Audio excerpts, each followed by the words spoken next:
মেয়েদেরকে খুশি করতে হলে আপনার চকলেট দেওয়া লাগে, চটপটি খাওয়ানো লাগে, চুড়ি দেওয়া লাগে, শাড়ি দেওয়া লাগে। আর এই দেখেন আমাদের পুরুষদেরকে, মেয়ে দেখলে খুশি হয়ে যায়, দেখলে খুশি হয়ে যায়, কিছু দেওয়া লাগবে না, উদয় খুশি হয়ে যায়। মানে বিষয়টা আশ্চর্যজনক না? আচ্ছা, একটা মেয়েকে খুশি করতে হলে তার চটপটি খাওয়ানো লাগে, চুড়ি দেওয়া লাগে, শাড়ি দেওয়া লাগে, আরো কত খুশি দেওয়া লাগে। আর যদি সে তাকে দেখে উদয় খুশি হয়ে যায়, কারণ জানা খুশি হয়ে যায়। তো বোকা কে বলেন? আমরা পুরুষটা বোকা না?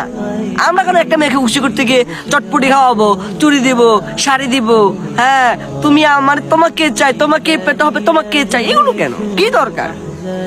যে আসবে ভবিষ্যতে হালাল ভাবে আসুক না, নো প্রবলেম, তাকে দিব, সমস্যা না। তাকে খুশি করতে কি শাড়ি দেওয়া লাগবে, শাড়ি দেবো, চুড়ি দেওয়া লাগবে, চুড়ি দেবো, কি চকলেট খাওয়ার লাগে, চকলেটের গোড়াও নাই না দিয়ে দিব, সমস্যা কোন জায়গায়? সেটা আমার হালাল, হালাল প্যার হ্যায়, ওসে হারাম নেই হ্যায়, সেটা হারাম না, সেটা হালাল।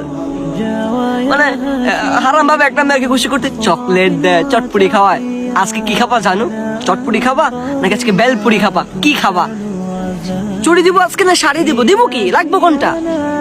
হ্যাঁ, আর তাকে তো অনেক কিছু প্রশ্ন করলে যে কি দিব না দিব, আর তুমি তাকে দেখলেই খুশি হয়ে যাও, আসছে আসছে। মানে বিষয়টা কেমন বলেন তো দেখি? হ্যাঁ দিব তো, অবশ্যই চকলেট দিব, অবশ্যই চুড়ি দিব, সবই দিব, হালাল যে আসবে তাকে দিব। কেন হারাম একটা মেয়েকে দিতে বলবো? হারাম একটা বেটি, কিসের মেয়ে বেটি বলবেন? হারাম বেটিকে কখনোই দিব না, সে মেয়ে হওয়ার যোগ্যতাই রাখে না, শুধু বেটি। হারাম না? আরে হারামও তো আরামে নেই, ডাস্টবিন ডাস্টবিন। হারাম কখনো ডাস্টবিন ডাস্টবিন ডাস্টবিন কখনো দেখা যাবে না। আস্তাগফিরুল্লাহ আল্লাযী। সো মানে কেমন? আমরা তো পুরুষটা বোকা, এই যে দেখেন উদয় আসে, হাসতেছে, হাসে। তো এরকম করা যাবে না কিন্তু, ঠিক আছে? এরকম করা যাবে না। হালাল ভবিষ্যতে আসুক ইনশাআল্লাহ।